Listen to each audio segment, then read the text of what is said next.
And as soon as I turned back around, I like whisper under my breath, "Fuck."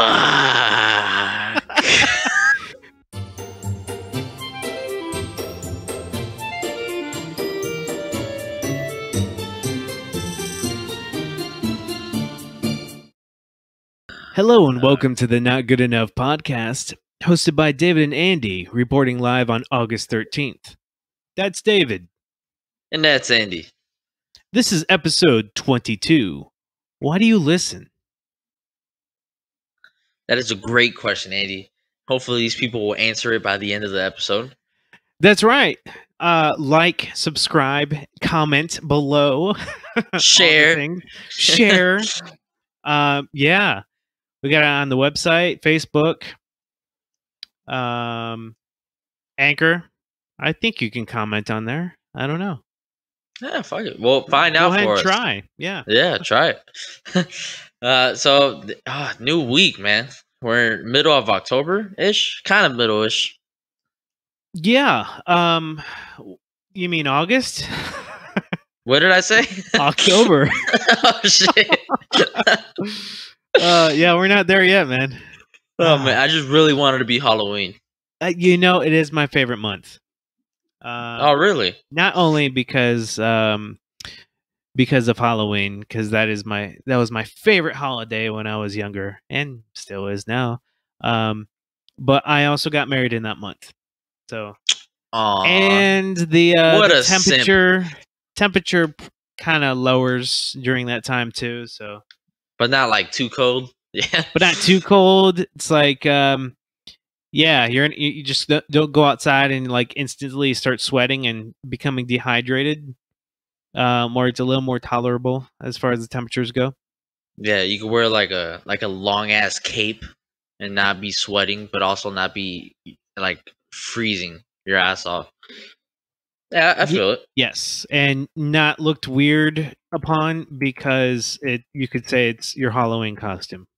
Because well, I think Halloween's canceled this year. I think we're just gonna safe bet. One thing at a time, David. We got to figure out. We got to figure out the school opening situation before we can get to Halloween stuff. Oh, it was pushed back again. It's the last week of October. Shit, man, of August. God damn, why do I keep saying October? At this rate, it's going to be the last week of October. Not necessarily. Some schools have already opened, and then some schools have shut down because no. So Alachua County, just because I only know this because my boss has a kid, and she was bitching about this yesterday.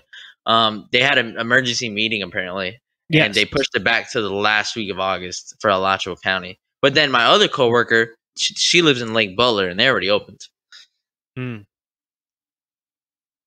So yeah, I mean, I guess if you want to send your kids to school, you could just move to Lake Butler, have some fun there. There might be an easier way. I feel like that's the only way. Do you want to take care of your kid? You want to stop, send them home, leave them home with a computer? They could just go on the incognito tab. Do you really want to risk that, or do you want to send them to school? Well, they're not going to catch COVID. So I saw a funny video the other day. Doing like this dude was doing like a skit, and he was doing like if he was in an online class, and he was wearing like a hoodie and a do-rag, and then his theoretical teacher was saying, take the do-rag off and the hoodie, and he just looks around and he's like, are you talking to me, telling me to put my hoodie and my do-rag off in my house? And she's like, yes, it's dress code. And he's like, it's my house. She's like, yes, you need to take it off. And he's like, oh, it's okay. And he starts closing the thing. He's like, it's all right, I'll see you tomorrow then. And he just closes the computer. And I feel like that's going to be a perfect example of what's going to happen. Yeah. He's like, what are you going to say? Shit, I could wear a strap-on dildo in the middle of online class. What are you going to do? Fucking mute me? Probably kick you out. Good. What are you gonna do? Send me home? The fuck? Count you as a zero. Yeah, I don't know. I mean, there's there was what hypothetical talk of like, all right, no pajamas allowed. You actually got to get dressed. Fuck that. So Fuck you. shit, I don't know. I mean, I would just wear sweats and like a hoodie. You know when people are gonna wear shirts and no pants, no underwear, nothing. Absolutely, Free ball. Yeah, and then they're gonna like hit the computer screen and there goes Jimmy's dick on the screen. There's can we measure Jimmy's Johnson? Can we measure the parabola of his penis? Okay, so what's the circumference of that given the radius? The radius is, it was like a math class. What's the radius? It was like 2 inches. Like, no, I think that's the I think that's the length there. Anyway, man, so what's you know, excited. Aside, what's new with you, man? Let's see, second anime episode's up, so go listen to that. Right. Yeah, it's been out for a couple days. It's about Mayo Chiki. It's a very obscure, I wouldn't say obscure, but lesser known anime than the previous episode. So yeah, go hit that up. Watch it afterwards. Watch it before. You know, watch it. It's a great one. Highly recommend. Shit, what's up with you, Andy? You got what's up with episode number 2 of Money? Not good enough money. What's that at? Money up 2. Well, there's not enough money. Oh well, okay. Well, Money episode -2. Well, we are in debt. Yeah. Now I gotta figure out what's the next topic, because I did the 7 basic phases of, you know, getting out of debt. Maybe I can just break it down and you know. All right, you're definitely gonna go into the snowball effect with fucking Dave Ramsey, 100%. Well, that's like the step 2. So yeah, I don't know. I would love to hear like the original. I'm sorry for interrupting you. My bad. But that was actually so whoops, my bad. Yeah, fucking. I'm just gonna blame it on the Wi-Fi. Sure, but that was actually the original idea of our podcast. Was you talking about money and me going, huh? Yeah, that makes sense. Let me try that. And then next week I'm like, I'm in debt more. Oh my god, I bought like 4 more computers. What do I do? Andy, it was either pay my debt off or get my arm tatted. So I got my arm tatted. So yeah, so it's interesting. That was our original idea. But I mean, I'm sure you could throw in Dave Ramsey's snowball effect in there. Sure. Yeah. I mean, like, what's yeah, I would love to do like a Q&A type situation. That's something that I mentioned before, but because just talking about money is so freaking general for me. Like, I need something more specific. Like, David, do you have like a specific question that I can, you know, analyze and work on and then come back to you on? Yeah. So how come I got paid more in the front of the store that I work in now when I made $3 less than what I do now selling drugs? Okay, hold on. I'm writing this down.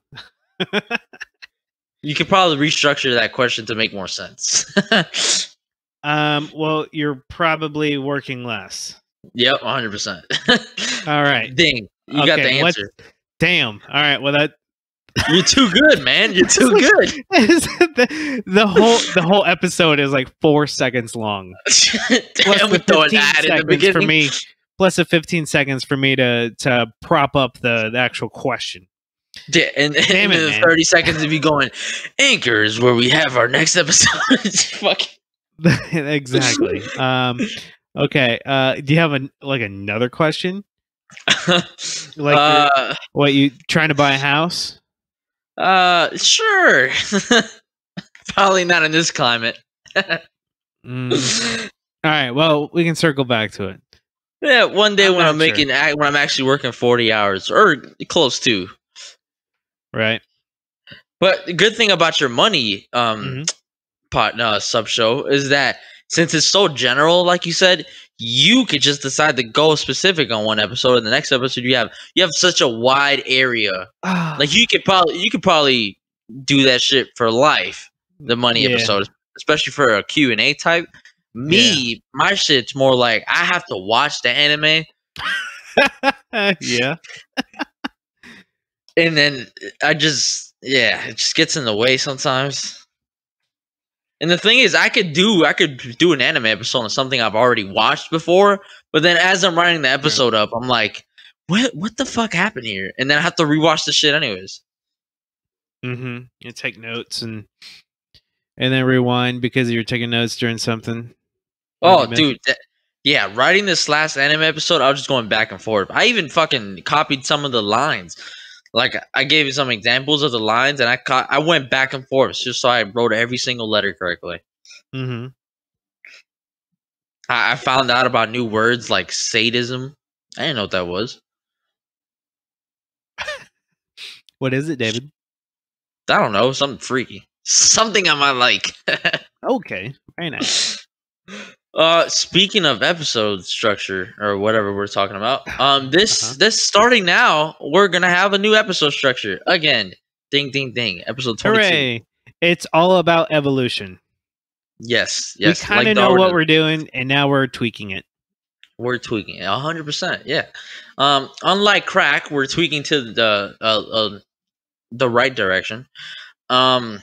So this episode, if you guys have noticed, whenever we do a conspiracy of the week, sometimes we don't know exactly what we're talking about. we don't have enough time to do research. I mean, or we're not motivated enough. Let's be honest. There's no conspiracy about that. We just don't know. 100%. Our source is Wikipedia, and I feel like if we had a little bit more time or a little bit more motivation, we could probably look up, like, even go to the second page of our Google searches. So some episodes we're gonna have certain structures, and the other ones we won't. But we're gonna keep some the same though. So it's still gonna be the same structure, but we might have different segments. Different segments on each We're episode. Gonna keep it fresh. Keep it fresh. We're gonna keep one for every episode though. So like what is new with us? I feel like that one doesn't take too much effort. Current events. Not normal. Current events is gonna go into a current event / like debate type thing. Like today's gonna be more of a debate instead of current events. Okay. We're gonna have the movie segments whenever John gives us the movie segment, and then games. I feel like we can keep games every week. Yeah, we like playing around. Yeah. So it's after saying all that, we're gonna go into our first official segment. We're gonna keep following the current event stuff. So current events. Current events.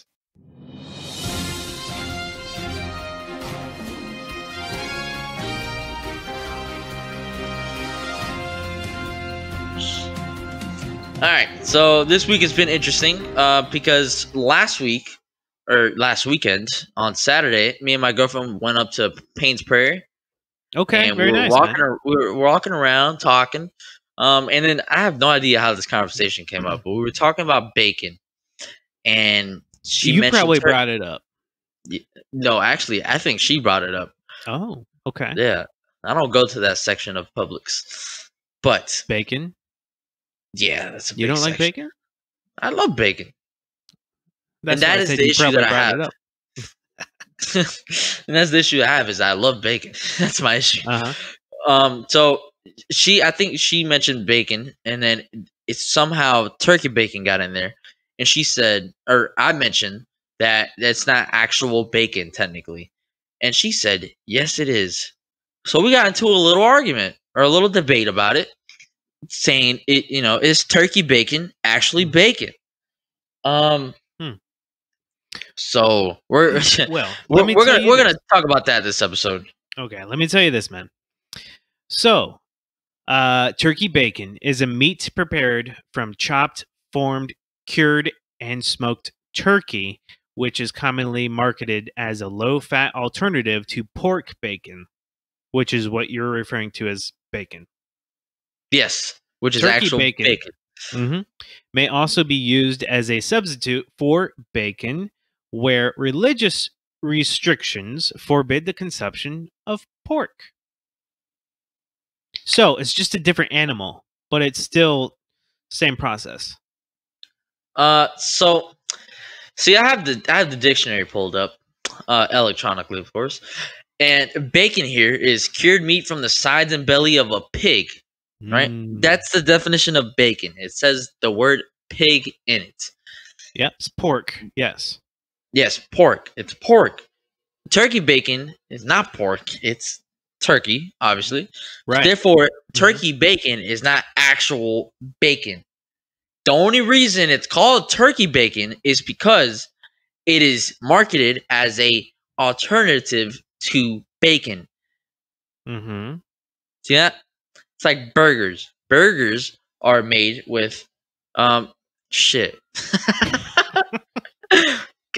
Cow. Your Honor, I rest my case.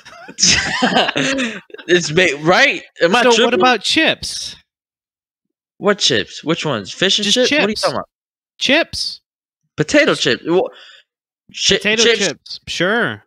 Yeah. Well, chips isn't the thing. Is chips are potato chips. Nobody says fucking pork bacon. They say bacon because when you say bacon, you mean pig, the pork. When you say chips, you can have potato chips, veggie chips, whatever chips. But at least somebody says potato chips. It's like it's a standard for it. Sure. I mean, I think you're being too technical on this. I mean, bacon it's short spoken term of pork bacon. Because that's the most common. At least it used to be the most common. Now you have turkey bacon. It's still bacon. It's not bacon though. No, it's not bacon though. It's an alternative to bacon. The only reason it has bacon in the name is because it's marketed as a alternative. People are gonna look up bacon and they're gonna look up alternatives to bacon. It's gonna be turkey bacon because it's gonna catch the eye. Turkey bacon. So you know it's bacon, turkey, whatever. But it's not actual bacon because bacon is made from pig. It's the cut from the pig.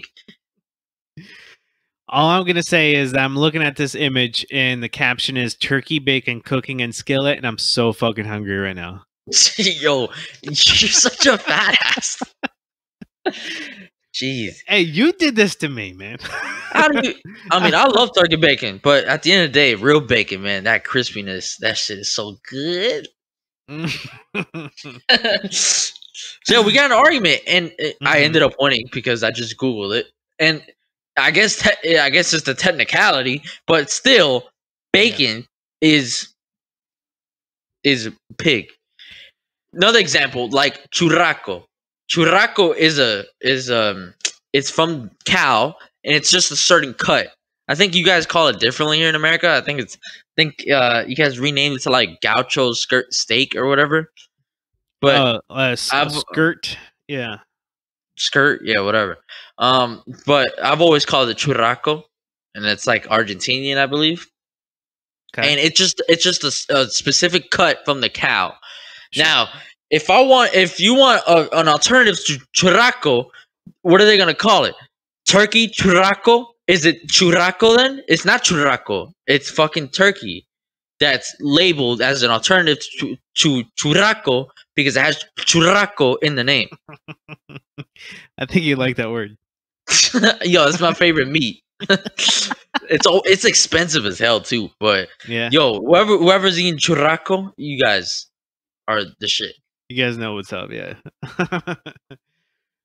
So yeah, it's like that. It's just a different example. Bacon is just more famous. Well, yeah, it's the most common one. Sure. It's more common than churraco. Well, so, congratulations on winning the argument. Damn right. I win most arguments. Like yesterday at work. Boy. I mentioned that phones have minerals, and then my pharmacist looked at me like, "Are you retarded?" And I said, "I will bet my whole paycheck." Whoa, hold up. What did you say? Phones have minerals. Yes, they're made with minerals. I mean, they're made out of elements like everything else. Exactly. But she looked at me like I was retarded, and then asked me if I was retarded. Did you hit your head? How many paint chips did you eat as a child? Yo, I hit my head a lot as a child. Andy, you've seen me. My forehead has like fucking bumps from all the places I've hit my head. It's quite disturbing, actually. Yes. Yeah. You remember Hammerhead from like the Spider-Man comics and shit? That's me. Nailed it. Get it. Oh my god. Well, I guess we're done with our turkey bacon /bacon. Yeah, argument. if we continue, man, I'm gonna have to like pause here. And... Pause. Yeah, it's an early break. Let us know. Do you think turkey bacon is actual bacon? I don't. Yes. Andy, is David right or is David wrong? Yes. Well, you guys better say yeah. So yeah, let us know in the comments or email us. That's right. So, yeah, not good enough cast. Yeah, because we have a lot of people emailing us randomly now, so that's interesting. I know. It's great. Good stuff. So let's see. On to our next segment, Andy. Okay. This is all for you. Games. All for me. Games. Yeah, man, you got a brand new game that you've been playing the absolute shit out of. You know what? I checked, as you know, so this isn't news to you, but it is to our listeners. So I got this game. It's called Satisfactory, and I'm pretty satisfied with this. So I've had this game for 10 days. Apparently, I had no idea that it was 10 days today, according to Steam, right? I've played for 32 hours. I don't have a problem. I can quit whenever I want. Yeah, okay. So let me break down the game for you, and I got like a little Q&A from the developers to give more recap on the game. And then David asked me questions about my gameplay. All right. So the genre of this game is adventure, indie, simulation, strategy. It's early access as well. So it's a single player and an online co-op. Satisfactory is a first-person open-world factory building game with a dash of exploration and combat. Play alone or with friends, explore an alien planet, create multi-story factories, and enter conveyor belt heaven. I know it's weird when you hear it, but I mean it's freaking addicting. So this is what the developers had to say. It is early access. Why? So, Satisfactory has been in development since 2016 and has been played by people for over a year now. We knew from the start that it would be impossible for our team to deliver the best factory building game in 3 dimensions without the help from our ever-growing community. We are deeply involved with our players and listen to every suggestion and feedback we receive. That's quite true. They do have like a feedback button. I'm actually gonna send something to them. Aww. We believe it'll help my time in the game. We believe it's by balancing that with our own vision of the game that we can create the best possible experience. So that's great stuff because that's how the game developers should be. You know what I mean? Yeah, 100%. I like games that have like the feedback button in the game, and I know it's because it's early access, but I also appreciate games that do that make it easy for you to do feedback without going to some, I don't know, their Twitter account. Yeah. So approximately how long will this game be in early access? They said we really don't know. The truthful answer is that we stay in early access until we feel it's finished, which is respectable. What we do know is that we still have tons of content and features that we want to add to the game and polish the core experience at the same time. Since Valve wants us to stay a rough date, Jesus. They said that roughly 2022. So fun stuff. How is the full version planned to differ from early access version? They said we are planning to at least adding the following. The rest of the fix-it and it's spelled FICSIT milestones and tiers. More machines, resources, vehicles, equipment, and weapons. Lots of improvements on core gameplay systems, UI, UX, quality of life. Iterate on world exploration, landmarks, rewards, and creatures. Full narrative, more optimization, dedicated server support, mod support, which is fun, controller support, and more achievements. What is the current state of the early access version? So they have released 3 major content updates together with the Steam launch, which introduced crossplay amongst other things. For single player, it's in quite a good state, but there's still a lot more to improve upon, especially in multiplayer. I have not experienced multiplayer yet, but I've only done single player, but I've seen some videos where there's multiplayer. It's kind of interesting.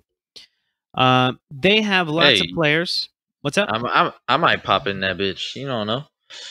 Yeah, I don't know what it would be like, in multiplayer. Hey, well, I have this brand new $1,100 computer. I might as well use it. That's true, man. You're just wasting it right now. I'm just kidding. Oh yeah, thanks. Yeah, I'm bringing the viewers to a podcast, man. They continued. We have a lot of players that already have sunken several hundred of hours into Satisfactory. I don't feel bad at all, man. It's just a little, drop in the bucket here.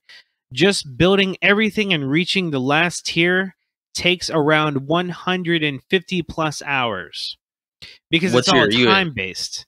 4, maybe. What's the max?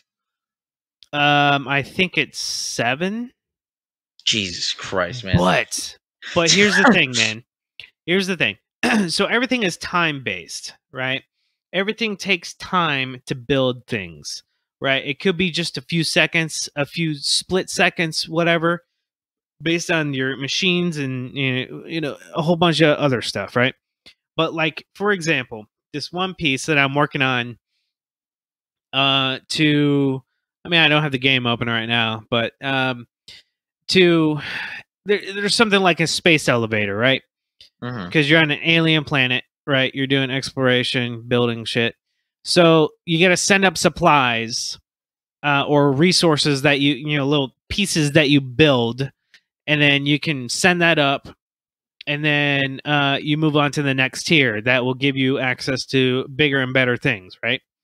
So this piece, I don't remember what it's called, but I got to do 500 of them, right?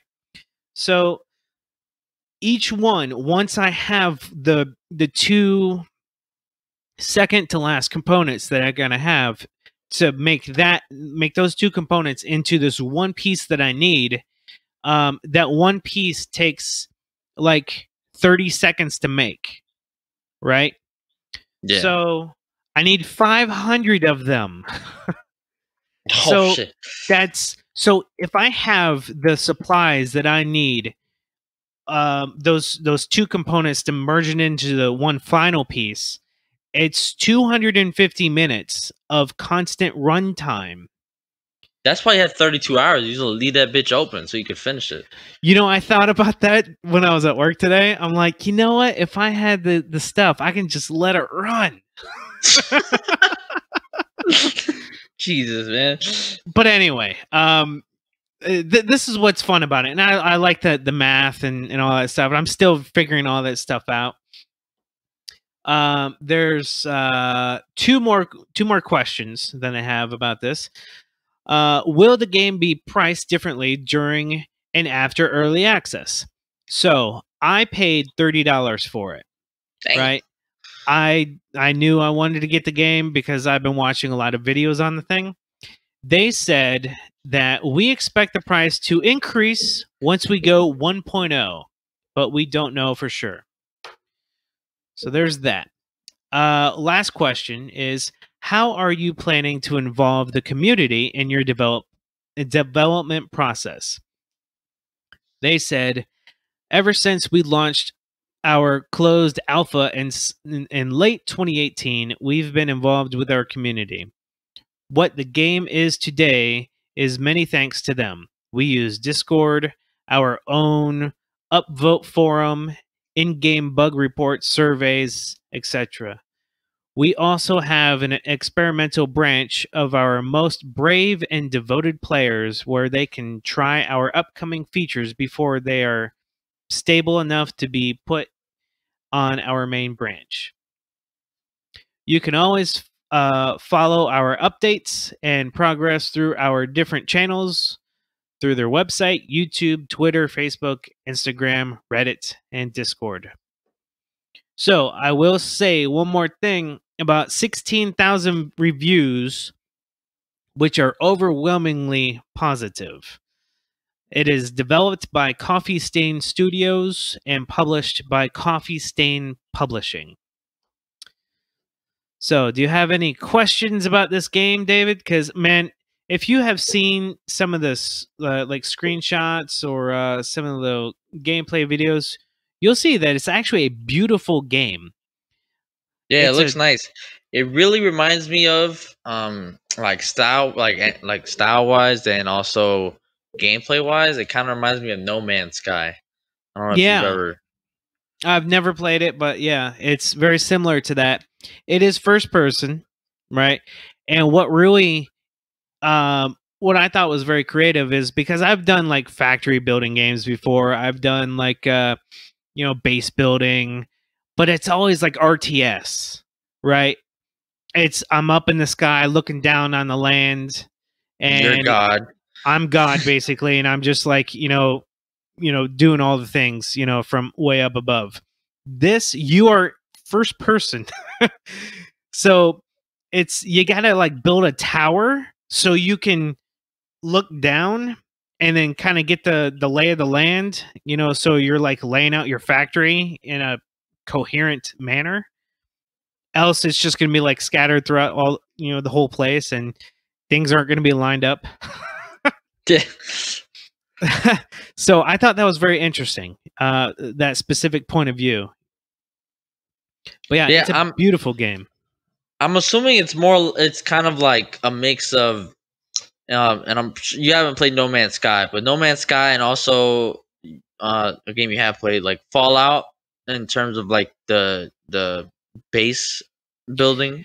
Yes, I would say that it's very similar to that because of the first person situation. But yeah, like when I was building a 3-story factory when in Fallout, back when I made my own little like Amazon fulfillment center in Fallout, but it was just an ammo factory, but I had conveyor belts all over the fucking place, and they're just dropping shit. It kind of looked like one of those big warehouses.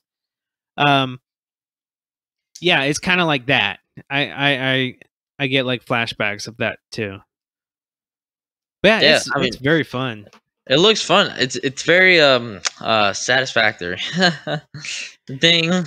Yeah, well, I tell you what, man, it's kind of rewarding once you figure out more efficient ways to do things. Like you can get to your goals faster, and it's fun. And if you like building stuff in video games and trying to achieve goals or whatever, there's plenty of that in this game.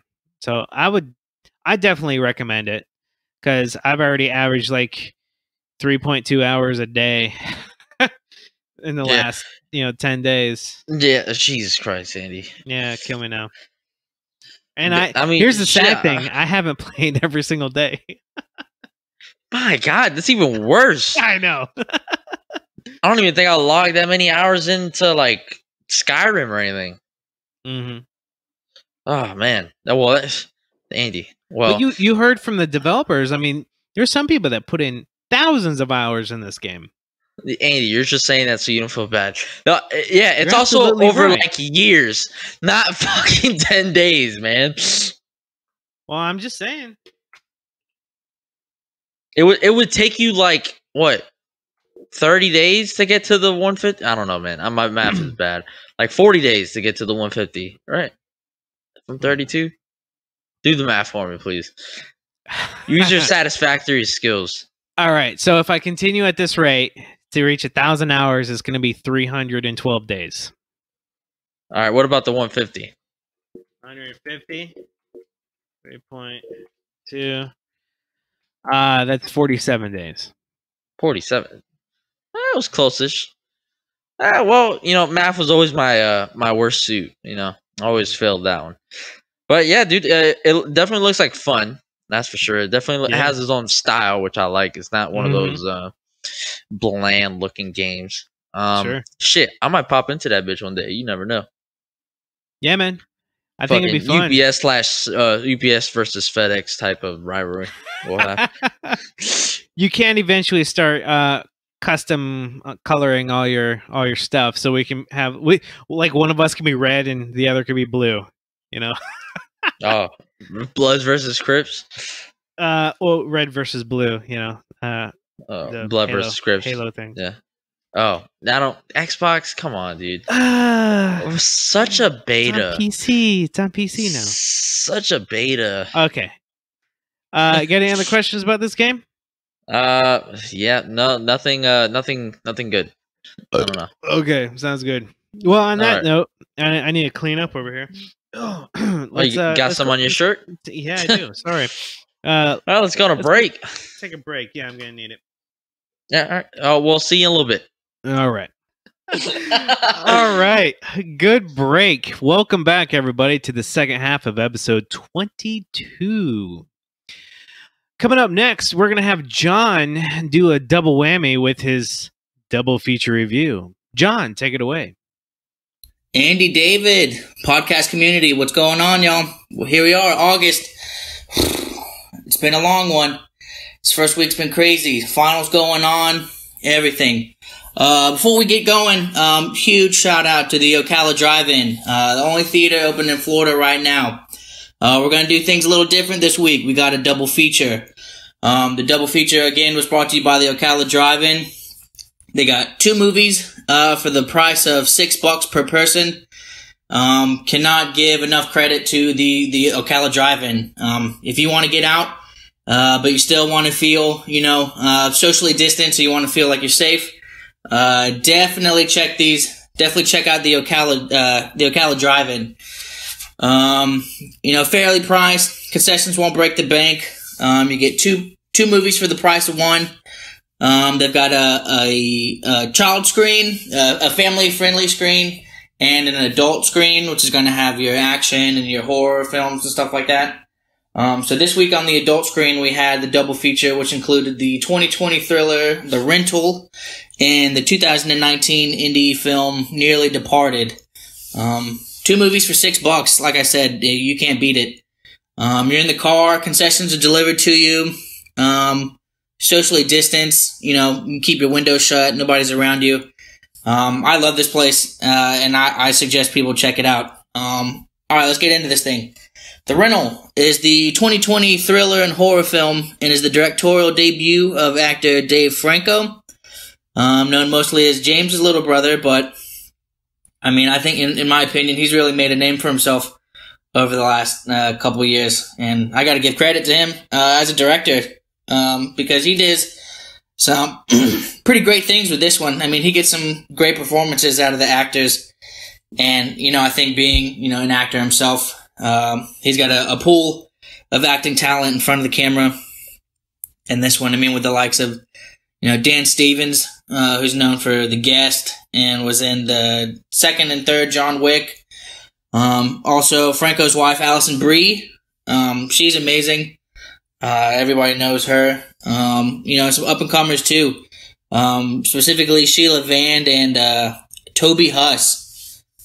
Very strong performances. Very realistic, very natural performances all around. But I think the highlight, to me, has to go to Franco and Schwanberg, because the writing in this one was sick. I think Schwanberg deserves most of the credit here. Schwanberg, his most notable works, to me, or at least the funnest things, And the most noteworthy things that he's done, he did the sick thing that happened to Emily when she was younger. That was his story in the anthology horror film VHS. And Swanberg also wrote and directed the film Drinking Buddies, which starred Olivia Wilde, Jake Johnson, Anna Kendrick, and Ron Livingston. Great movie. I love that movie. That one's fun. Definitely check that one out too. So this movie was sold to me. Somebody told me this was like the modern day Psycho. Somebody told me that this would do for Airbnbs that Psycho did for hotels in the 60s. At times I can see where they're going with that, and I can see why they would try to sell it that way. Especially the last half hour of the film or so. Super tense, super on edge, very nerve-wracking. I wouldn't say the same thing for the first hour, however. I mean, this is a pretty short film. I mean, it's only 88 minutes. The first hour feels more of like a romance or like a drama almost. I mean, the tension's still there and it's still creepy vibes. But I think the relationships are, they're brought into question, and the relationships are definitely the forefront of the first hour at least. Which is okay. I would still put it in the thriller category, but I wouldn't go as far to say it's a horror film. As far as the story goes, two couples rent a beachfront Airbnb, only to find out there are cameras put into the Airbnb, and they find out somebody's watching them. I kind of get the premise, when they're selling this as Psycho. I mean, there's the famous peephole scene in Psycho. Yeah, again, I don't know. I wouldn't put this under the horror genre. I mean, the horror genre is probably one of my favorites. But I wouldn't put this under the horror genre. I'd put this under like thriller and maybe dark drama or something. But as far as direction and cinematography, this film was this was a very successful first outing for Dane Franco. I mean, who I would assume, being an actor and being on set and being in the industry for as long as he has, he's probably picked up a couple tools of the trade here and there. He and his director of photography, or his cinematographer, Christian Springer, who's known for the likes of, he's done Brigsby Bear from 2017, which I adore. I love that movie. He's also done Donald Glover's Atlanta, Netflix's Glow, and he also helped with the FX series and the film What We Do in the Shadows. All of those really rad series. If you have the time, check those out. Yeah, I mean they do a fantastic job. Setting an atmosphere and setting a tone that lasts throughout the entirety of the film. However short the movie may be. I mean, there's a bunch of up close and tight shots. There's a bunch of anticipatory shots. That kind of set up tension. They kind of zoom out and kind of set up the landscape for you. Kind of make you question if something's about to jump out around the corner or whatnot. And it's fun. If you want to be freaked out, if you want to question renting an Airbnb ever again, and if you're already kind of questioning Airbnb as a company and as an idea anyway, this would be the perfect movie to set you over the edge so that you never do it again. This movie was definitely creepy. It wasn't perfect, but it was fun. It was definitely an enjoyable time. Like I said, creepy, tense. I highly suggest this one. I'd give this one like an 8 out of 10. I really enjoyed this one. Huge shout out to Dave Franco. Good job on the first outing as a director, buddy. Next on screen number 2 was 2019's Nearly Departed. This low-budget indie film was written and directed by Bob Cook, who is currently the majority owner of the BC Entertainment Group, based out of Orlando, Florida.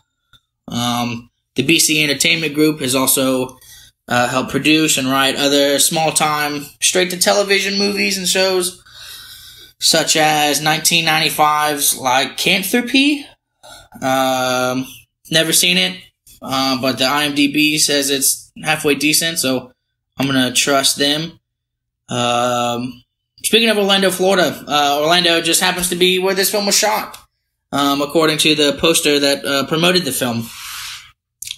This film was through the BC Entertainment Group, which is not a major studio, and you can tell. This film is very low budget, and it shows. Not in a bad way, not in a, it doesn't look professional. But the overall, you can tell from the film quality, it's subpar at best. You can tell it wasn't produced by a major studio. You can tell that right away. But as far as the story goes, it's super duper fun. Nearly Departed tells the story of a young man, Wilmot Hastings, who takes a job at Dobbs Funeral Home after the love of his life is taken from him in a car crash. As he is trying to get his life back on track, he heeds the advice from dead people, in which he prepares to for burial.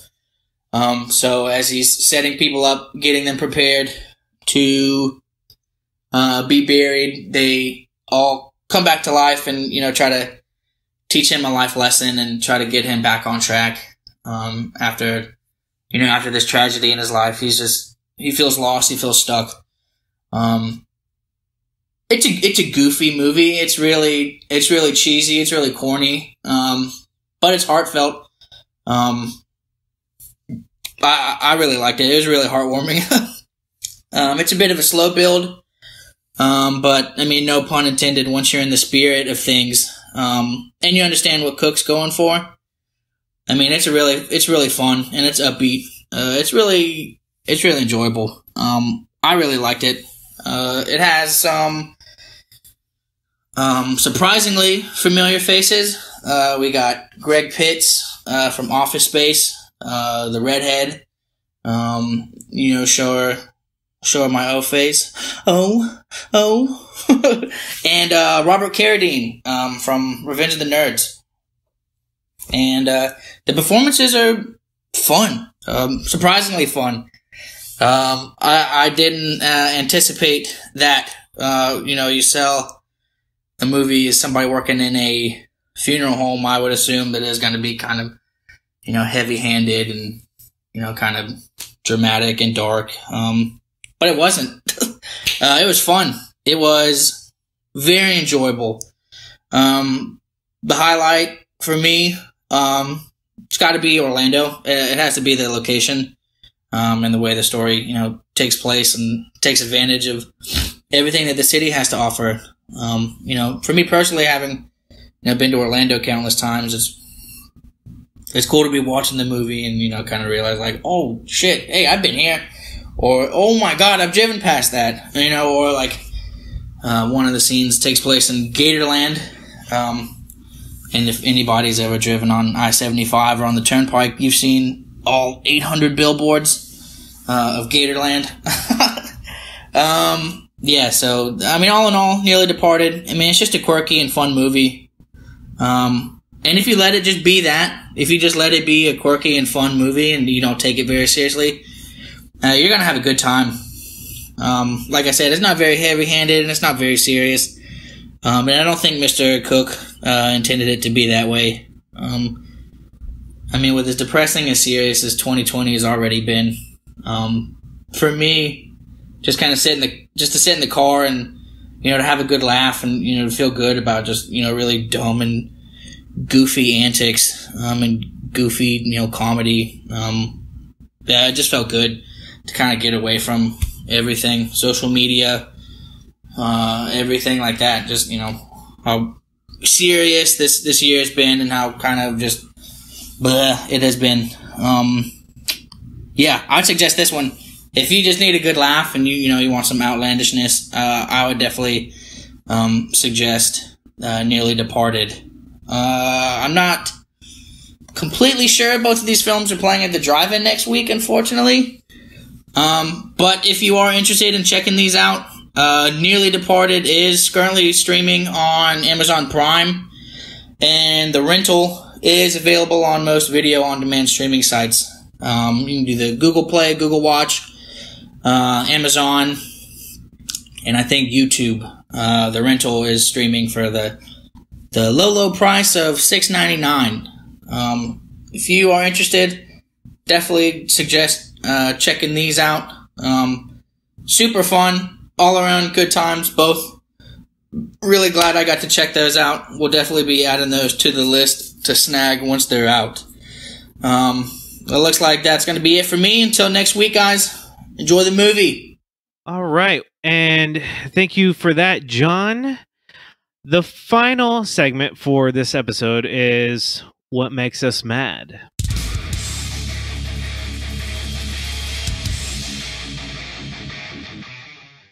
Well, David, Andy, what makes you mad, man? Tell me. man, it's WAP-believable what makes me mad, man. What?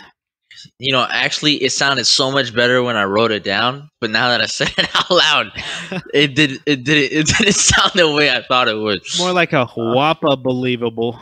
We need an A in there. But yeah, tell me about this. As you say, I'm old, so tell me, what is WAP? Yes. I remember 10 years ago, there was the WAP with Flo Rida. Actually, I don't even remember that. Damn, that's crazy. Well, you were too young anyway, sir. Okay, go on. Okay, so WAP is a new song that just recently came out this week or last Friday, with Cardi B, famous musician, along with Meg Thee Stallion, another famous musician who actually we mentioned her a couple episodes ago on the episode with John. When we talked about Tory Lanez that was accused of shooting her. So, they dropped a song called WAP, W-A-P, which is an acronym, stands for Wet Ass Pussy, right? And okay, I'm here to shit on, but also defend this song. And I'm defending it and shitting on it with this. The song is very, very vulgar. It's very explicit. I've made Andy watch the video and listen to the song, and Andy will say that shit was crazy. But look, yeah, I'm like, what? There's water everywhere. Like that's a safety hazard. It's because they got a wet ass pussy, Andy. But look, so it doesn't work that way. Go on. So they've been. For me it's a double standard of they shit on the male rappers for rapping about fucking bitches, saying that it's misogynistic and all that, which I can see a point to that. But at the same time, they come back with this wet ass pussy song saying that they'll fuck all these men, and that in the song, they basically infer that they don't bring anything to the table but having sex, and then they're fine with that. And there has been some pushback from people, and I understand.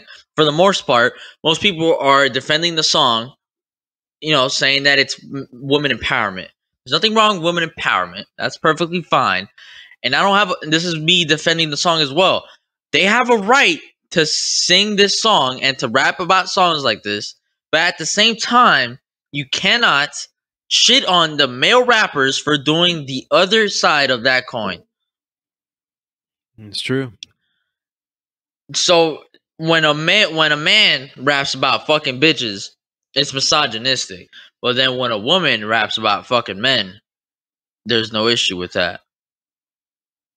I don't really care about the vulgarness of the song, because at the end of the day, I've listened to rap since I was fucking. I think I started listening to rap at 8, and the very first rap song that I can remember listening to was "Every Girl" by Lil Wayne, and I think fucking Drake was on it and somebody else.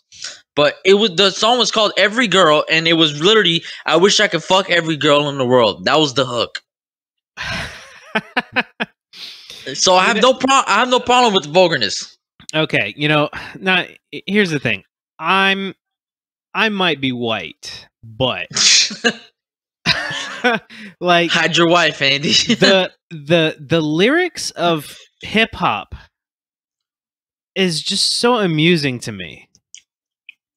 Sometimes it's pretty creative, but I mean, like, Andy, it's because you sit around and listen to fucking Imagine Dragons all day, all right? Dragons. Imagine Dragons. Somebody out there laughed at that joke, but look. So I have no problem with vulgarness. That was my point. I have no problem with vulgarness. I have no problem that they're singing the song, because at the end of the day, music is an expression, and it's the artist's expression. So they can express it in whatever way they want to do it. Whether it's they're rapping about or they're singing about fucking having a $50,000 watch on their wrist, or having a Ferrari, or fucking bitches, or doing drugs until they pass out. Whatever the fuck. It's your expression. You made the song, you put it out there. People that listen to it either relate to it, or they either like it or they don't like it, and that's up to them. Mm-hmm. But this is crazy.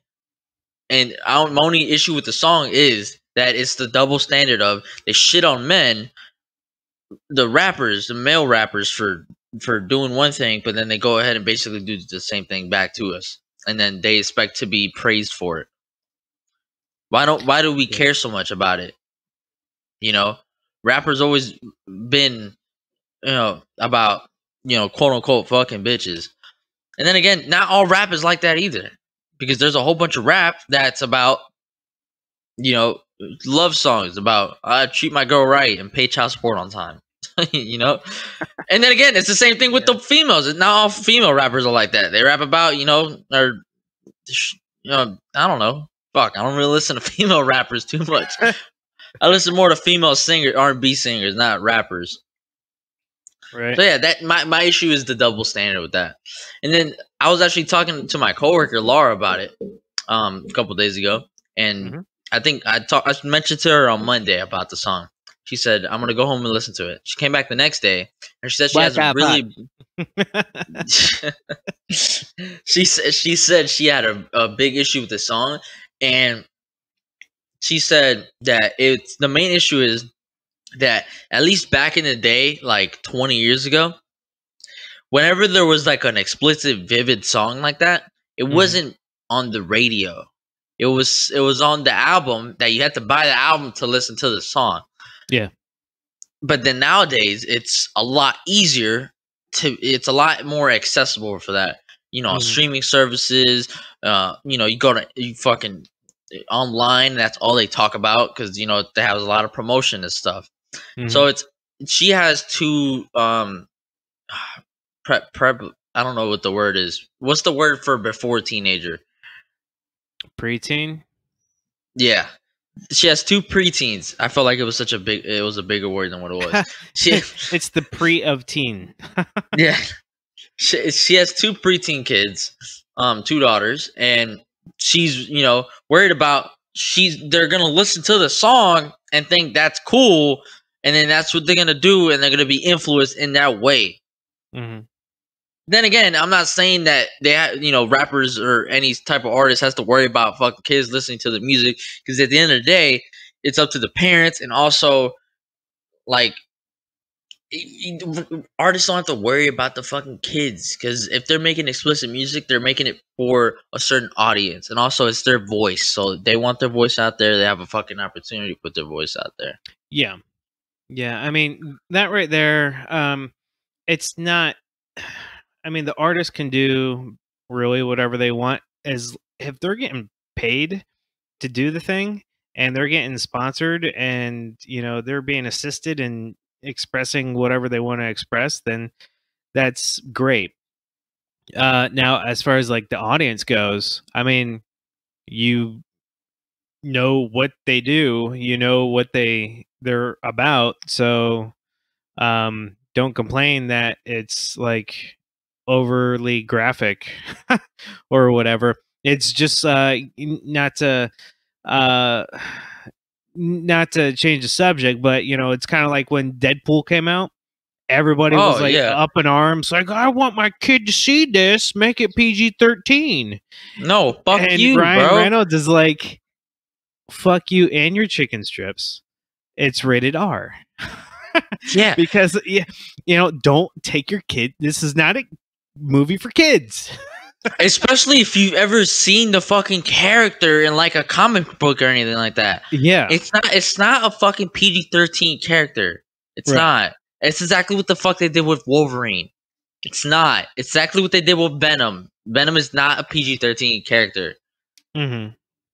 And a lot of those movies have suffered because it's trying to cater to an audience that is not. And also back to the artist thing. Mm-hmm. Dude, if they're talking about, oh, Cardi B has so many young girls that look up to her, why the fuck exactly does she have young girls that look up to her? Why exactly is that? Why? Yeah. And then the parents are up in arms about this song. Why the fuck are your daughters or your kids even listening to the fucking song, or even like have a big fucking clue about Cardi B's discography? Mm-hmm.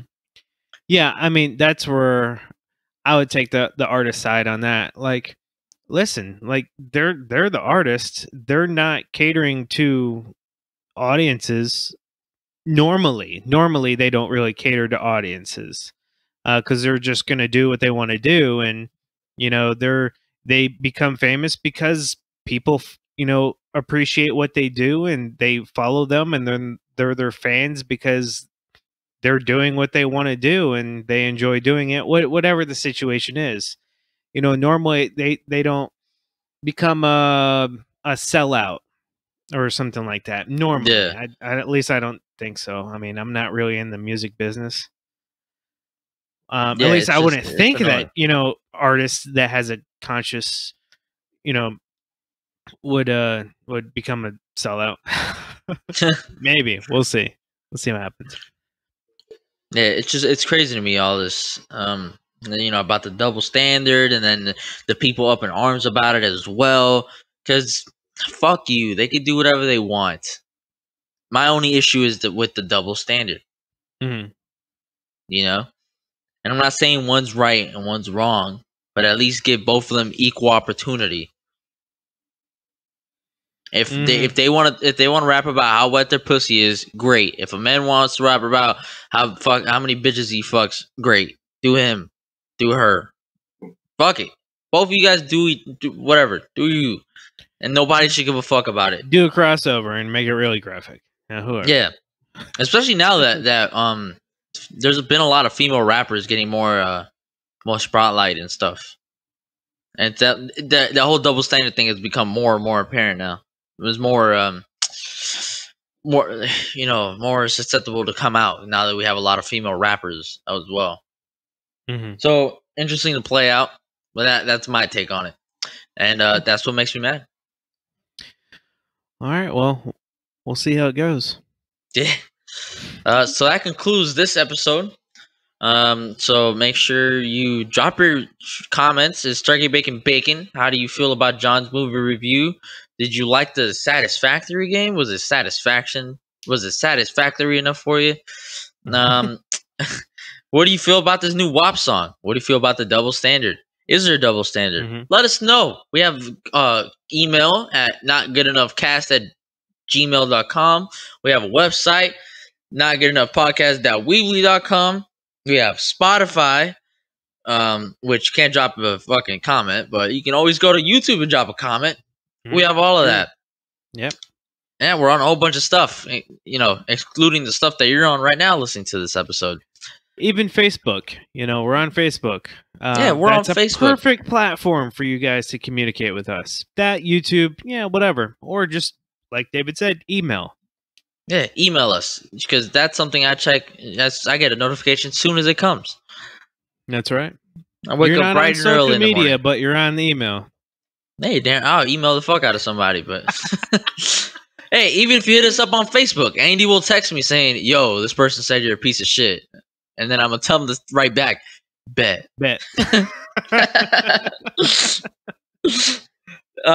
Tune in next week, where we will be talking about Borderlands 3. Okay. And shit, we might even be in person. Who knows? We'll find out next week when you tune in. Yeah, Thank you. I think I'm my hazmat suit's coming in a couple of days, so Nice. Is it Louis Vuitton? Gucci. Oh. I think I'm gonna make a soundbite out of that noise I just made. Make it your ringtone. Yeah, 100%, everybody's like, "What dude. the fuck is that noise?" But all right, let's see, Andy. Dying mouse and like what the barking spider? What the fuck? Barking spider? What the fuck? Let's see, Andy. Was that good enough? You know this, David. It'll never be good enough. Oh, thank you. Thank you. All right, ladies and gentlemen, we did it. Thank you for tuning in. Tune in next week. We'll see you then. Later. Later.